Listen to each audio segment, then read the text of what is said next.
ये इमेजेस जो आपने अभी देखी, इन इमेजेस को देखने के बाद कभी ना कभी किसी ना किसी के मन में ख्याल तो आता ही है कि काश ये यूनिफॉर्म मेरे पास भी होती। तो इस यूनिफॉर्म को पाने का क्या तरीका है, कैसी तैयारी होनी चाहिए, क्या करना चाहिए, सब कुछ आज हम जानेंगे।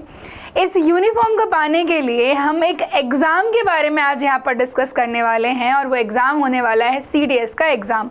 अगर आपने अपनी ग्रेजुएशन कंप्लीट कर ली है या आप ग्रेजुएशन कर रहे हैं तो ये जानकारी आपके लिए बहुत इम्पॉर्टेंट होने वाली है। कैसे CDS का एग्ज़ाम कंडक्ट कराया जाता है, क्या पूछा जाता है, सब कुछ आज हम जानेंगे। और अगर आज आपने ये वीडियो पूरी देख ली तो आज के बाद आपको CDS के बारे में कहीं भी कोई भी दूसरी इन्फॉर्मेशन के लिए वीडियो देखने की ज़रूरत नहीं पड़ेगी। तो चलिए शुरू करते हैं। सबसे पहले CDS stands for combined defence services. इस एग्ज़ाम को कंडक्ट कराने वाली जो बॉडी है, जिसको हम सभी जानते हैं, सब कहते हैं कि दुनिया का सबसे टफ पेपर बनाती है, और इस बॉडी का नाम है UPSC। जी हाँ, यूनियन पब्लिक सर्विस कमीशन के द्वारा इस पेपर को बनाया जाता है, इस एग्ज़ाम को कंडक्ट कराया जाता है। पर ये एक मिथ है कि दुनिया का सबसे टफ पेपर बनाती है, ऐसा बिल्कुल भी नहीं है। ये हमारी तैयारी पर डिपेंड करता है। अब इस एग्ज़ाम से हम कहाँ कहाँ पर एंट्री ले सकते हैं, तो यहाँ पर IMA यानी कि इंडियन मिलिट्री अकेडमी, INA यानी कि Indian naval academy, air force academy, OTA यानी कि ऑफिसर्स ट्रेनिंग अकेडमी, ये 4 अकेडमीज़ हैं जहाँ पर हमें एंट्री मिलती है। अब क्या क्राइटेरिया होता है, तो सबसे पहला क्राइटेरिया आप यहाँ पर देख सकते हैं, ग्रेजुएट्स जो होंगे उन्हीं को ये एग्ज़ाम देने को मिलता है। तो जो रनिंग ग्रेजुएशन में है वो भी, और जो कंप्लीट कर चुके हैं वो भी। अब नेक्स्ट जो आपका CDS का एग्ज़ाम होने वाला है, अभी जो आपका एग्ज़ाम है वो 13 अप्रैल को हो चुका है। CDS 1 जो है 13 अप्रैल को हो चुका है। नेक्स्ट एग्ज़ाम आपका 14 सितंबर को होने वाला है, जिसका नोटिफिकेशन रिलीज़ होगा 28 मई को। फॉर्म आपके 28 मई से 17 जून तक फिल किए जाएंगे। इसके अलावा आपको क्या और क्वालिफ़िकेशंस चाहिए ग्रेजुएशन के साथ साथ, तो सबसे इम्पॉर्टेंट है इसकी एज लिमिट। आप देख सकते हैं IMA एंड INA के लिए आपकी एज लिमिट सेम है, 19 years to 24 years. Air force academy के लिए 20 से 24 ईयर्स एंड OTA के लिए 19 टू 25 ईयर्स, ये हमारी एज लिमिट होने वाली है।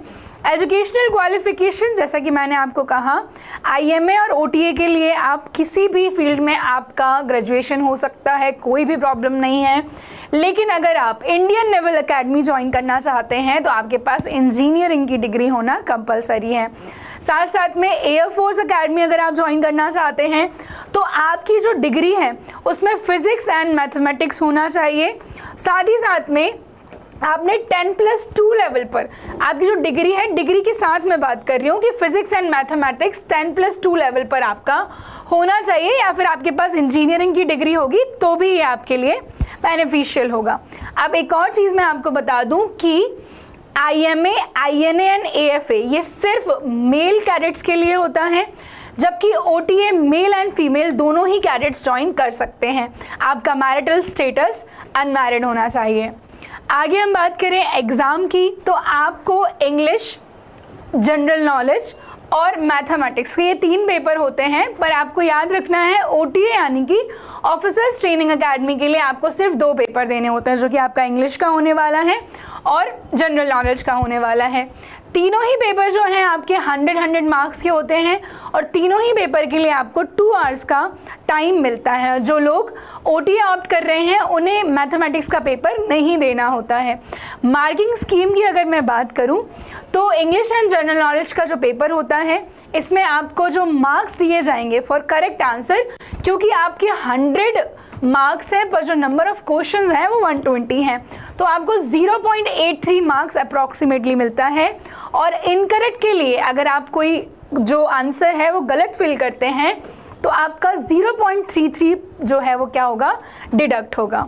तो इस तरीके से 100 मार्क्स 120 क्वेश्चन पर जो कैलकुलेशन है वो 0.833 निकल करके आती है। सिलेबस की मैं बात करूँ, इंग्लिश का सिलेबस में आपका वोकैबुलरी है, grammar, comprehension, sentence correction, synonym, antonym और अलग अलग तरीके के फिल इन द ब्लैंक हमें देखने को मिल जाते हैं। जनरल नॉलेज का syllabus current affairs, history, geography, polity, basic आपका जो 9th-10th का साइंस होता है वो, और defence related news is very important for our exam.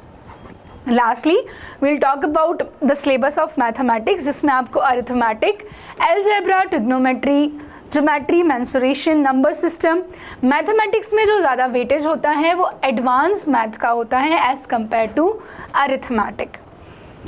And preparation tips यही हैं कि आपको अपना सिलेबस टाइमली कंप्लीट करना है, आपको ज़्यादा से ज़्यादा मॉक देने हैं।